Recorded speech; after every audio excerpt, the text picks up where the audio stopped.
Quel est le plus gros cliché auquel tu dois faire face en tant que jeune imam? Un jeune ne peut pas être religieux, ne peut pas aimer la religion. Pourquoi? Parce que je pense que les gens ont en tête un peu l'image du jeune qui aime la vie et à qui on dit profite de ta vie, t'en as qu'une. Mais je profite de ma vie en fait, mais religieusement. Vous n'avez jamais bu d'alcool? Je n'ai jamais bu d'alcool. Pourtant, dans le Coran, je sais qu'il y a des versets sur le vin. Absolument. Et Oui. j'ai l'impression que c'est le vin festif. Non, en fait, vous savez, comment dire, la législation a été descendue par étapes, vous voyez, et on retrouve ces étapes parfois sur un certain nombre de questions dans le Coran. Donc effectivement, ça n'a pas été interdit tout de suite. D'abord, on a dit aux compagnons du prophète de s'en éloigner. Il y a dedans effectivement des choses qui sont bien, mais aussi des choses qui sont mauvaises. Et puis ensuite, ne vous approchez pas de la prière lorsque vous êtes ivre. Et puis ensuite, on interdit purement et simplement. C'est pour ça qu'on dit toujours, oui, mais pour appliquer sa religion, on ne va pas juste voir dans le Coran. Beaucoup de gens qui nous disent c'est pas écrit dans le Coran. Oui, mais au fait, il y a le Coran et puis il y a d'autres sources aussi. Il y a quoi d'autre comme source? Il y a les récits prophétiques, il y a le consensus des savants, et puis il y a l'analogie, et puis il y en a des dizaines d'autres. Ça veut dire quoi, halal? Alors le halal, au fait, en arabe, ça veut dire juste licite, au fait, autorisé, rien d'autre que cela.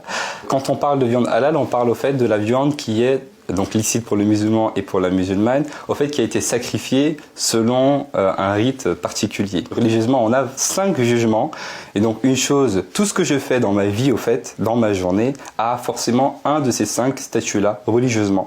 Soit c'est haram, interdit, soit c'est déconseillé, détestable, makrouh, soit c'est autorisé, donc halal ou mubah, soit c'est conseillé, ou bien ça peut être obligatoire. Pourquoi tu as le droit de manger toutes les viandes, sauf le porc?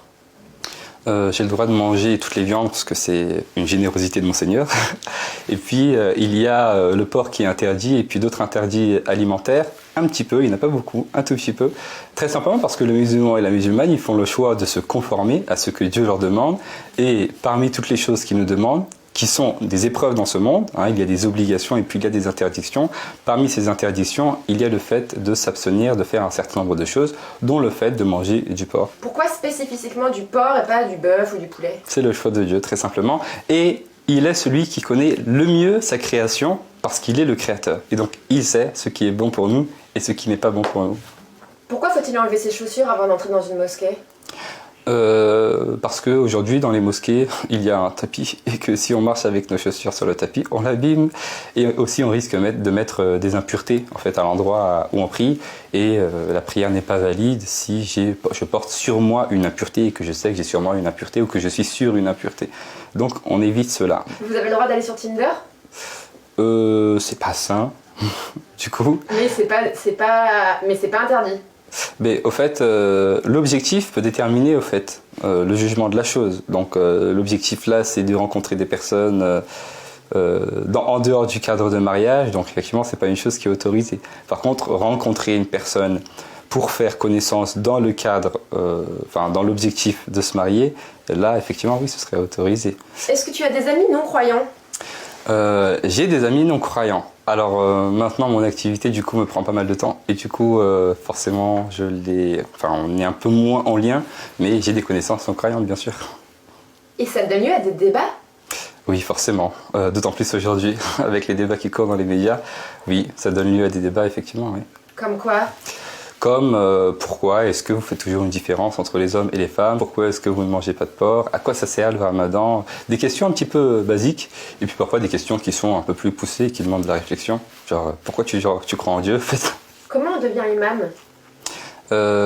Alors il n'y a pas au fait à la base de cursus vraiment dédié religieusement pour devenir imam. Au fait, ce sont les personnes qui ont atteint un degré vraiment haut dans les sciences religieuses et qui ont les capacités d'être imam, eh bien les gens leur demandent d'être imam, très simplement. Maintenant, effectivement, aujourd'hui, l'organisation des choses fait qu'il est nécessaire d'avoir un petit peu des cursus qui soient dédiés. Donc, il existe aujourd'hui des cursus de formation d'imam. Toi, tu as fait quel cursus?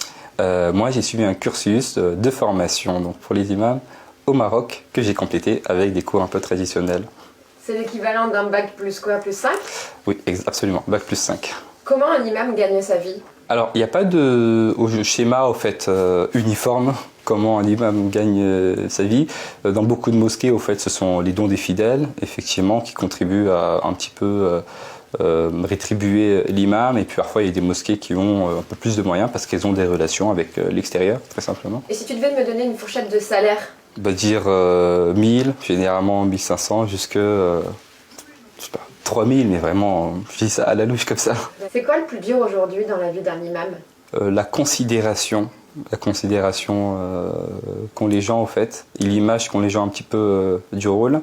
Difficile vis-à-vis peut-être, si on parle vis-à-vis des gens, mais au fait, l'imam, il a la conscience tranquille, il sait ce qu'il fait, il sait pourquoi il le fait, et il le fait d'abord pour son Seigneur.